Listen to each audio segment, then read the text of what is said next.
राधे राधे, श्री राधे। आज हम आप सभी के सन्मुख भाई बहन की एक ऐसी प्यारी कहानी लेकर के आए हैं। इसमें एक बहन अपने भाई का मुख देखे बिना भोजन नहीं किया करती थी। उसका यह हर रोज़ नित्य प्रति काम था कि अपने भाई का मुख देख करके ही भोजन किया करती थी। इसलिए अपने ससुराल घर में वह सुबह ही अपना कार्य निपटाती और दौड़ी दौड़ी अपने भाई का मुख देखने जाया करती थी। लेकिन रास्ते में बहुत झाड़ फूस हुआ करते थे। वहाँ से निकलते हुए रास्ते में गणपति जी का एक स्थान था। उनको प्रणाम करती, हे गणपति जी, जैसा मायका और ससुराल मुझे मिला है ऐसा ही सभी को देना। सभी को मेरे जैसा पीहर और मेरे जैसा ससुराल देना। ऐसा नित्य प्रति वह गणपति जी को प्रार्थना करते हुए अपने मायके की और अपने भाई का मुख देखने जाया करती थी। लेकिन एक दिन क्या हुआ, रोज़ की भांति वह अपने भाई का मुख देखने के लिए जा रही थी। रास्ते में जो है जब प्रणाम करने लगी तो वहाँ पर बहुत झाड़ फूस थी।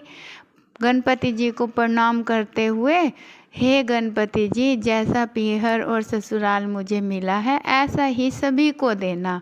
प्रणाम करके वह अपने भाई के मुख देखने के लिए मायके की ओर गई। अभी बैठी ही थी भाई का मुख देख करके भोजन के लिए। भाभी ने पूछा कि क्या हुआ?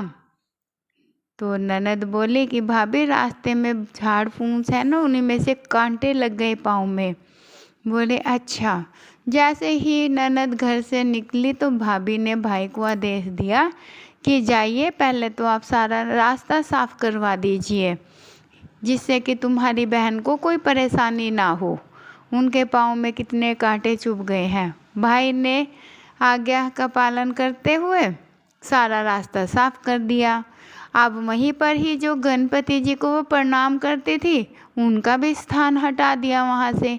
अब उन्हें क्या मालूम कि वो यहाँ से प्रणाम करते हुए निकलते। उन्होंने अनजाने में सारी साफ सफाई करवा दी और विघ्न डल गया उनके कार्य में। तो जैसे ही भाई घर पर पहुँचा तो उनकी मृत्यु हो गई और सभी बिलखने लगे, रोने लगे। भाभी रोने लगी। गांव वाले लेकर के भाई को चलने लगे। तो भाभी एकदम से बोली कि अभी रुको, इनकी बहन इनका मुख देखे बिना भोजन नहीं करती, पहले उनको आ जाने दो तब इसको लेकर के जाना। तो गांव वाले कहने लगे आज तो मुख देख लेगी, कल कहाँ से देखेगी। तो ऐसा कह ही रहे थे, उधर से बहन अपने भाई का मुख देखने के लिए काम निपटा करके आ रही थी। जब बहन ने देखा कि सारा रास्ता साफ पड़ा है और ना ही वहाँ पर गणपति जी हैं तो वह बड़ी दुखी हुई। तो उसने क्या किया, एक खिचड़ी का डाल ली और बिठाया वहाँ पर। गणेश जी को बिठा करके विराजमान करके उनको प्रणाम करते हुए बोली कि जैसा पीहर और मायका मुझे मिला है भगवान करे सबको मिले।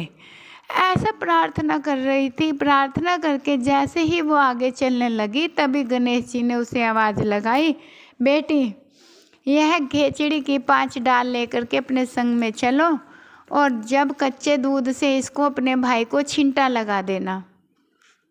जब उसने पीछे मुड़ करके देखा तो वहाँ पर कोई नहीं था। फिर भी उसने आज्ञा का पालन किया कि आवाज़ लगी है तो करने में जाता क्या है। उसने खिचड़ी की 5 डाल वहाँ से उठाई और अपने पीहर की ओर निकल पड़ी। जैसे ही पीहर के दरवाजे पर पहुंची तो देखा कि कुछ लोग उनके घर पर भीड़ लगाए खड़े हैं। भाभी रो रही है और भाई को जो है गहरी निंद्रा में देख करके वो सोचने लगी कि चलो जो कार्य मुझे सौंपा गया था मैं कर लेती हूँ। उन्होंने अंदर से कच्चे दूध की लाई थैली ला करके उसने वहाँ पर खिचड़ी के साथ अपने भाई के ऊपर छींटे लगाए और भाई उठ करके खड़ा हो गया। तो कहने लगा, बहना आज तो बड़ी गहरी नींद आ गई थी। बहना बोली कि भाई ऐसी नींद किसी को ना आए, किसी दुश्मन को भी ना आए।